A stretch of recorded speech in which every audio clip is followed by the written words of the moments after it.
الرحمن الرحيم الذي يراك حين تقوم وتقلبك في الساجدين آمنت بالله صدق الله مولانا العظيم وصدق رسوله النبي الكريم إن الله وملائكته يصلون على النبي يا أيها الذين آمنوا صلوا عليه وسلموا تسليما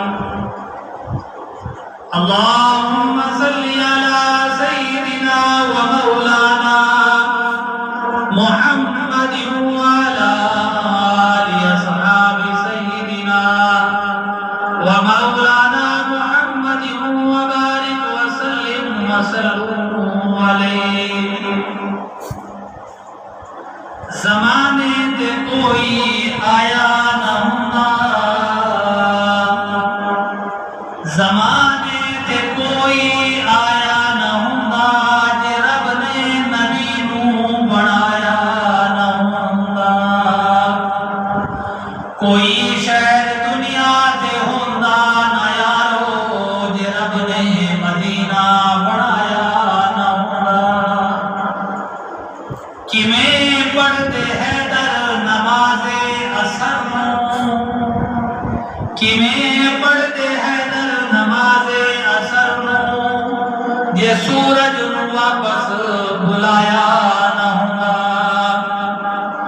کیویں چن ٹکدا فلکاں تے یارو جے انگلی نو سونے ہلایا نہ ہوگا تیری کوئی پہچان ہوندی نہ راجا جے سونے نے پلہ پڑھایا نہ ہوگا حمد و ثنا کے بعد میرے نہایت ہی واجب احترام بزرگوں دوستوں جیسا کہ آپ کو معلوم ہے کہ پچھلے جمعے کو بھی ماہ ربیع الاول کے حوالے سے موضوع شروع ہوا تھا اور یہ باعظمت مہینہ ماہ ربیع الاول شروع ہو چکا ہے جس کی آج 8 تاریخ ہے پچھلے جمعوں کو میں نے موضوع یہاں پر اختتام کیا تھا کہ رب کائنات نے اپنے پیارے حبیب علیہ السلام کو تمام کائنات بنانے سے پہلے اللہ رب العزت نے اپنے پیارے حبیب علیہ السلام کے نور کو پیدا کیا اور وہ نور حضرت آدم علیہ السلام کے جسم اطہر میں رکھ دیا گیا اور حضرت آدم علیہ السلام سے یہ وعدہ لیا گیا کہ آپ نے یہ وعدہ دی کہ آپ یہ نور نسل در نسل پاک نسلوں سے ہوتا ہوا چلا جائے گا اور آخر یوں ہی ہوا کہ نسل در نسل پاک نسلوں سے یہ نور چلتے چلتے حضرت ابراہیم علیہ السلام تک پہنچا اور پھر حضرت ابراہیم علیہ السلام سے چلتے چلتے حضرت عبد المطلب تک پہنچا اور حضرت عبد المطلب سے حضرت عبداللہ تک پہنچا جو آپ علیہ السلام کے ابا جان تھے حضرت عبداللہ حضرت عبد المطلب فرماتے ہیں کہ میں حدیم کعبہ میں سو رہا تھا کہ میں نے دیکھا کہ عظیم و شان درخت زمین سے ظاہر ہو رہا ہے اور میرے دیکھتے ہی دیکھتے وہ بڑھتا چلا گیا اس کی شاخوں نے آسمان کو چھو لیا اور عرض میں مشرق اور مغرب میں پھیل گیا اس کے پتے آفتاب سے زیادہ چمک رہے تھے میں نے دیکھا کہ عرب اور عجم کے رہنے والے اس درخت کے سامنے جھک گئے ہیں اور اس کی روشنی آہستہ آہستہ بڑھتی جا رہی ہے پھر میں نے دیکھا کہ قریش کے کچھ لوگ اس کی شاخوں سے لپٹ رہے ہیں اور کچھ لوگ اس کی شاخوں کو کاٹنا چاہتے ہیں لیکن جب وہ اس خیال سے کہ اس کے قریب ہوتے ہیں کہ میں بھی اس سے لپٹ جاؤں تو ایک خوبصورت نوجوان ان کو روک دیتا ہے میں نے اس سے زیادہ خوبصورت نوجوان آج تک نہیں دیکھا اس نوجوان کے جسم اطہر سے ہر طرف سے خوشبو پھیل رہی تھی میں نے چاہا کہ عظیم و شان درخت سے لپٹ جاؤں مگر نہ پہنچ سکا میں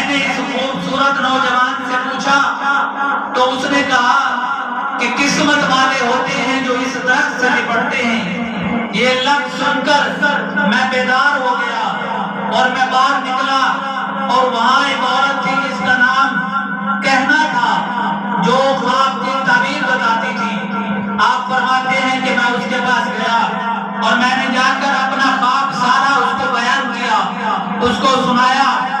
خواب سنتے ہی اس عورت کا چہرہ بدل گیا اور گھبرا کر بولی، تیری پشت سے ایک ایسا شخص ہوگا جو مشرق اور مغرب کا شہنشاہ ہوگا اور پوری دنیا اس کے آگے جھک جائے گی۔ جس وقت وہ نور حضرت عبداللہ کے پاس منتقل ہو گیا تو کئی عجائبات، کئی اللہ رب العزت نے ایسے منظر پیش کیے کہ انسان کی روح کانپ جاتی ہے کہ اللہ رب العزت ایسا بھی کر سکتا ہے۔ آپ حضرت عبداللہ فرماتے ہیں کہ بتہا مکہ سے چل کر کوئی شبیر پر چڑھ جاتا تھا تو میری پشت سے ایک نور نکل کر دو حصے ہو جاتا تھا، ایک حصہ مشرق میں اور دوسرا حصہ مغرب میں پھیل جاتا تھا اور بصورت بادل مجھ پر سایہ کرنے لگ جاتے تھے۔ پھر آسمان کا دروازہ کھل جاتا تھا اور وہ نور آسمان پر چڑھ جاتا تھا۔ تھوڑی دیر بعد لوٹ کر پھر وہ میری پشت میں داخل ہو جاتا تھا۔ جب میں زمین پر بیٹھتا تھا تو زمین سے آواز آتی تھی، اے وہ ذات جس کی پشت میں حضور علیہ السلام کا نور مقدس ہے، آپ پر میرا سلام ہو۔ اور جب میں کسی خشک درخت اور یا کسی خشک زمین پر بیٹھتا تھا تو وہ فوراً سر سخت ہو جاتے تھے اور اپنی ہری بھری ٹہنیاں مجھ پر ڈال دیتے تھے۔ اور جب میں لات و عزا اور دوسرے بتوں کے پاس سے گزرتا تھا تو بت چیخنا شروع کر دیتے تھے اور کہتے تھے، ہم سے دور ہو جا، تیرے اندر وہ چیز ہے کہ جس کے ہاتھوں پر ہماری اور تمام دنیا کے بتوں کی ہلاکت لکھی ہوئی ہے۔ آپ کے یہ عجائبات دور دور تک مشہور ہو گئے تو 70 یہودیوں نے آپس میں عہد کیا کہ جب تک حضرت عبداللہ کو قتل نہ کر دیں ہم اپنی قوم کو منہ نہیں دکھائیں گے۔ اس غرض سے وہ مکہ مکرمہ میں آئے اور موقع تلاش کرتے رہے۔ ایک دن حضرت عبداللہ شکار کی غرض سے شہر سے باہر جاتے ہیں۔ انہی 70 یہودیوں نے آپ پر زہر آلود تلواروں سے حملہ کر دیا اور جیسے ہی انہوں نے حملہ کیا ایک رنگا رنگ فوج گھوڑوں پر سوار اچانک آسمان سے اترتی ہے اور حضرت عبداللہ رضی اللہ تعالی عنہ کی حفاظت کرتے ہوئے ان 70 یہودیوں کو ختم کر دیتی ہے۔ اس واقعہ کو حضرت عبد مناف کے بیٹے حضرت وہاب دیکھ رہے تھے۔ یہ کرامت دیکھ کر انہوں نے مکمل ارادہ کر لیا کہ اپنی بیٹی حضرت آمنہ خاتون کا عبداللہ رضی اللہ تعالی عنہ کے ساتھ نکاح کرنا ہے۔ فوراً گھر جاتے ہیں اور اپنی بیوی برہ بنت عزا کو اس واقعہ کا پورا واقعہ بیان کرتے ہیں اور عرض کرتے ہیں، میرا دل یہ ہے کہ میں حضرت عبداللہ کو اپنی بیٹی حضرت آمنہ نکاح میں دے دوں۔ اور وہ یہ سوچ کر حضرت عبداللہ اور حضرت عبداللہ کے والد حضرت عبدالمطلب کے پاس تشریف لاتے ہیں اور آ کر کہتے ہیں کہ ہم اپنی بیٹی کا رشتہ، حضرت آمنہ کا رشتہ آپ کے بیٹے حضرت عبداللہ کے لیے لائے ہیں۔ تو وہ آپ حضرت عبدالمطلب آمنہ رضی اللہ تعالی عنہ کا رشتہ قبول کر لیتے ہیں اور حضرت عبدالمطلب نے اس کو پسند فرمایا اور حضرت آمنہ اور حضرت عبداللہ کا نکاح کر دیا گیا۔ یوں وہ نور حضرت آمنہ کی طرف منتقل ہو گیا۔ سینکڑوں وہ عورتیں جو حضرت عبداللہ سے شادی کی خواہش رکھتی تھی مایوس ہو گئی۔ ان میں سے ایک عورت ام قتال نے جو سب سے زیادہ خواہش مند تھی، اس صبح سویرے حضرت عبداللہ کو دیکھ کر منہ پھیر لیا۔ آپ نے فرمایا، تو نے آراز کیوں کر لیا؟ مجھ سے کیوں ناراض ہو گئی؟ مجھ سے کیوں منہ پھیرا؟ تو وہ بولی، جس نور کی طلبگار تھی وہ آج نور تیری پیشانی سے غائب ہو چکا ہے، اب مجھے تیری کوئی ضرورت نہیں۔ یہ واقعہ سیرت ابن حشام میں ہے۔ حضرت آمنہ فرماتی ہیں کہ جب حضور میرے پاس تشریف لاتے تو مجھے اپنے جسم سے پیاری پیاری خوشبو آیا کرتی تھی۔ سیرت حنیفہ میں جب وہ نور حضرت آمنہ کے پاس تشریف لایا تو قریش کے مویشیوں اور چوپاہوں نے ایک دوسرے کو بشارت دی کہ قسم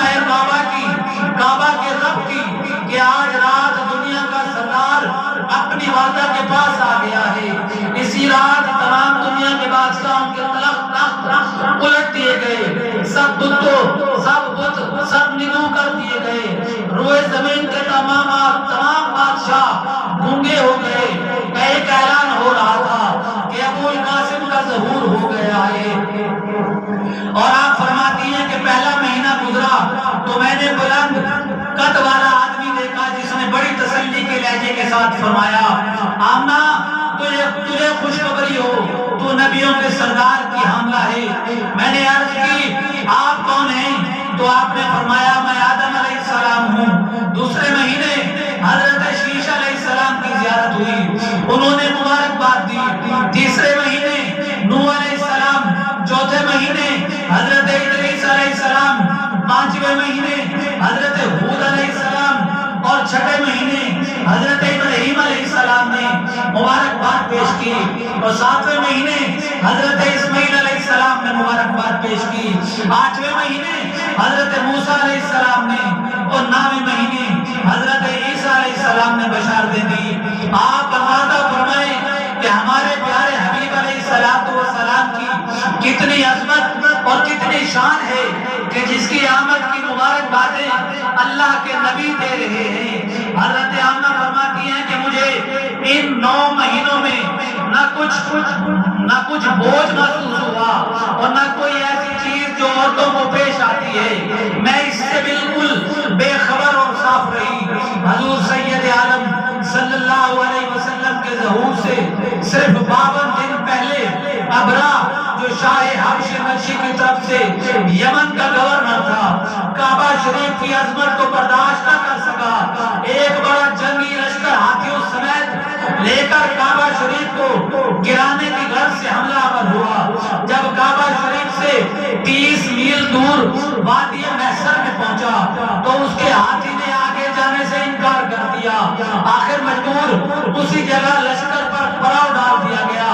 عرب والوں کے لیے ہاتھی ایک عجیب چیز تھی، انہوں نے اس سے قبل ہاتھی کو کبھی نہیں دیکھے تھے۔ اس بڑے لشکر کی صوت و شوکت سے گھبرا کر اہل مکہ پہاڑوں میں جا چھپے، صرف حضور علیہ السلام کے دادا جان حضرت عبد المطلب اور ان کے خاندان کے چند افراد جن کی تعداد بمشکل 12 افراد تک پہنچی تھی باقی رہ گئے اور ابرا کے اس عظیم لشکر سے مقابلے کے لیے تیار ہو گئے۔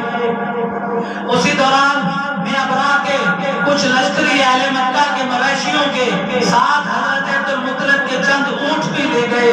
حضرت عبد المطلب اکیلے ہی گھوڑے پر سوار ہو کر ابرا کے پاس پہنچ گئے۔ ابرا نے جب اس پیکر شرافت کو دیکھا، اپنی طرف آتے ہوئے دیکھا تو استقبال کے لیے خیمے سے اسے باہر نکلنا پڑا۔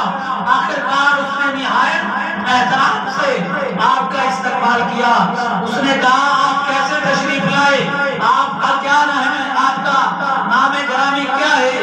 آپ نے فرمایا مجھے اہل عرب عبد المطلب کے نام سے پکارتے ہیں، اور یہاں آنے کی وجہ یہ ہے کہ تیرے لشکری میرے اونٹ لے گئے ہیں، مجھے واپس کر دو۔ ابرا نے تکبر آمیز ٹھکا لگایا اور کہا عبد المطلب اپنے کعبہ کی فکر کرو، اونٹ تو ایک حقیر چیز ہے، میں تمہارے کعبہ کو گرانے آیا ہوں، میں نے تو سمجھا تھا کہ تو کعبہ کو بچانے کی کوشش کے لیے آئے ہو، لیکن تو اپنے اونٹوں کی فکر تجھے لے کر آئی ہے۔ تو اس وقت ابرا کی یہ بات سن کر حضرت عبد المطلب نے کیا نفیس جواب دیا۔ آپ نے فرمایا صداقت ہے یہی میں اپنی شے کی فکر کرتا ہوں، صداقت ہے یہی کہ میں اپنی شے کی فکر کرتا ہوں کہ میرا مال ہے اونٹ، اس لیے میں فکر کرتا ہوں۔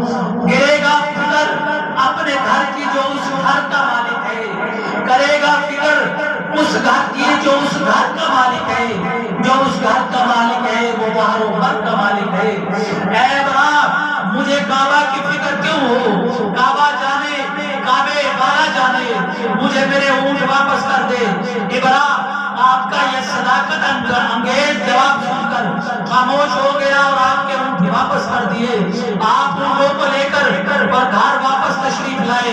حضور علیہ السلام کی والدہ حضرت آمنہ کو ساتھ لے کر کعبہ شریف میں حاضری دی اور دعا کی، اے کعبہ کے مالک، اے 14 طبق کائنات کے خالق، تو سمیع اور بصیر ہے، تو علیم و خبیر ہے، تو جانتا ہے کہ ایک دشمن تیرے مقدس گھر کو گرانے کی نیت سے یہاں آیا ہے۔ الہی تو نے مجھے بشارت دی تھی کہ تیرے گھر میں ایک نور چمکے گا، الہی اگر وہ نور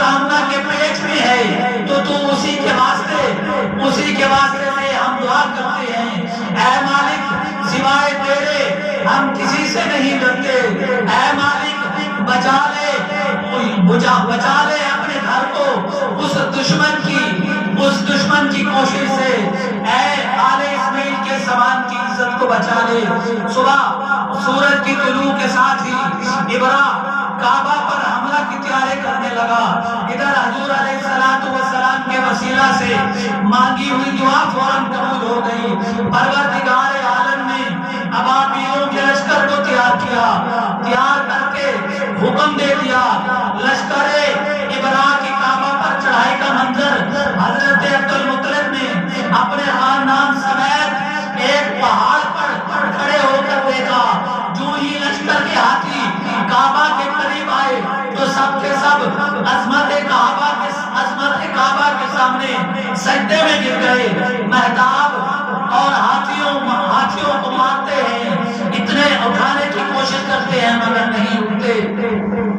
اللہ رب العزت نے اوپر سے ابابیلوں کو بھیج دیا، ان کو حکم دیا ابابیل چھوٹا سا پرندہ ہے، اس کی چونچ میں ایک چھوٹا سا پتھر رب کائنات نے دے کر اپنی فوج بنا کر بھیج دیا۔ ابابیل اوپر سے اپنی چونچ سے وہ چھوٹا سا کنکر پھینکتے ہیں، وہ ہاتھیوں کے جسموں کو چیرتا ہوا پار ہو جاتا ہے، اور اس طرح رب کائنات نے اللہ رب العزت نے اپنے گھر کو بچا لیا۔ ابراہ کا ہاتھی جس کا نام محمود تھا وہ تو بالکل اٹھنے کا نام ہی نہیں لیتا تھا۔ ابراہ یہ صورت دیکھ کر بہت گھبرایا اور فوج پیدل کو حملہ کرنے کا حکم دے دیا۔ نبی اس نے یہ حکم دیا ہی تھا کہ پروردگار عالم نے لشکر جرار کی طرف سے نمودار ہوا۔ چھوٹے چھوٹے ہزاروں ابابیل منہ میں تین تین کنکریاں اور ایک ایک کنکری پنیوں میں لے کر ابراہ کے لشکر پر آ گئے۔ سینگوں کی بارش شروع کر دی گئی۔ قدرت خداوندی کے کہ ہر کنکر پر اس شخص کا نام لکھا ہوا تھا جسے وہ مارا جاتا تھا۔ جب کنکر جسم پر پڑتا تو جسم کو چیر کر پاؤں کی طرف سے نکل جاتا۔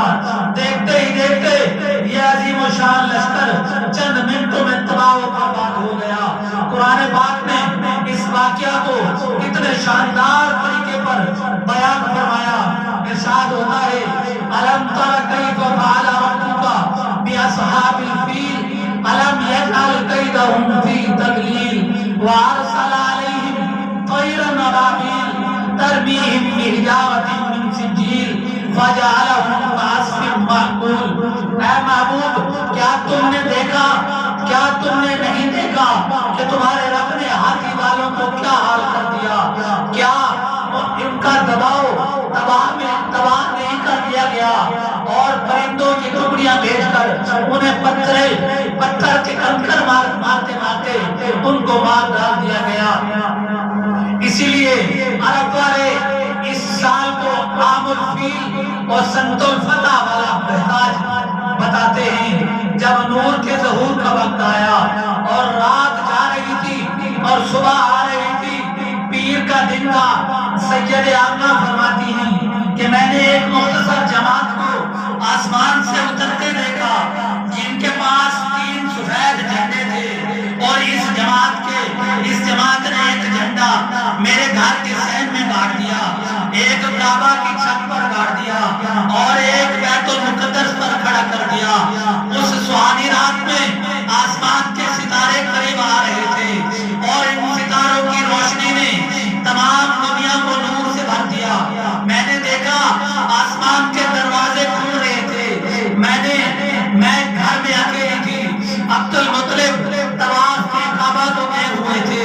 اچانک میں نے سفید پرندے کو دیکھا جو اپنا پر میرے دل پر مل رہا تھا۔ اس کے اثر سے میری بے چینی زائل ہو گئی۔ بعد میں نے غور سے دیکھا کہ میرے سامنے شربت کا ایک پیالہ ہے جس کا رنگ بالکل سفید تھا۔ میں اسے دودھ سمجھ کر پی گئی، وہ شہد سے زیادہ شیریں تھا۔ پھر میرے پاس چند عورتیں آئیں، میں نے ان سے پوچھا آپ کون ہیں؟ ان میں سے ایک بولی کہ میں مریم بن عیسیٰ ہوں، عیسیٰ علیہ السلام کی والدہ ہوں۔ دوسری بولی کہ میں آسیہ فرعون کی بیوی ہوں۔ تیسری نے کہا میں ہاجرہ ہوں۔ باقی سب ہوئے ہیں۔ ہم سب آپ کی خدمت کے لیے آئے ہیں۔ پھر ایک آواز آئی جس سے میں پریشان ہو گئی، دیکھا تو ایک سفید ریشم کی چادر آسمان اور زمین کے درمیان لٹک گئی۔ ایک پکارنے والے نے کہا کہ اس دنیا کی نگاہوں سے چھپا لو۔ آسمان سے عورتیں اتر رہی تھی جن کے ہاتھوں میں سفید آفتاب تھے، پھر بادل کا سفید ٹکڑا جس میں سبز رنگ کی چڑیاں جن کی چونچیں یاقوت کی مانند سرخ نظر آ رہی تھی۔ یہ دیکھ کر میرا بدن پسینہ پسینہ ہو گیا۔ جو قطرہ ٹپکتا تھا اس سے کستوری کی خوشبو آتی تھی، اور کیا دیکھتی ہوں کہ مشرق و مغرب، زمین و آسمان ایک دم روشن ہو گئے، حتیٰ کہ شام کے محلات اور بصرہ کے اونٹوں کی گردنیں نظر آنے لگی۔ اس نور کا منبع میرا وجود تھا۔ اطراف عالم میں اعلان ہوا کہ محمد مصطفیٰ صلی اللہ علیہ وسلم پیدا ہو رہے ہیں۔ حضرات، یہ واقعہ سید عالم صلی اللہ علیہ وسلم کی ولادت کا ہے۔ تمام حضرات خوش ہو کر اللہ رب العزت کی بارگاہ میں دعا کریں۔ اسی وقت ایک شعر نے کیا خوب شعر پڑھا کہ آیا کملی والا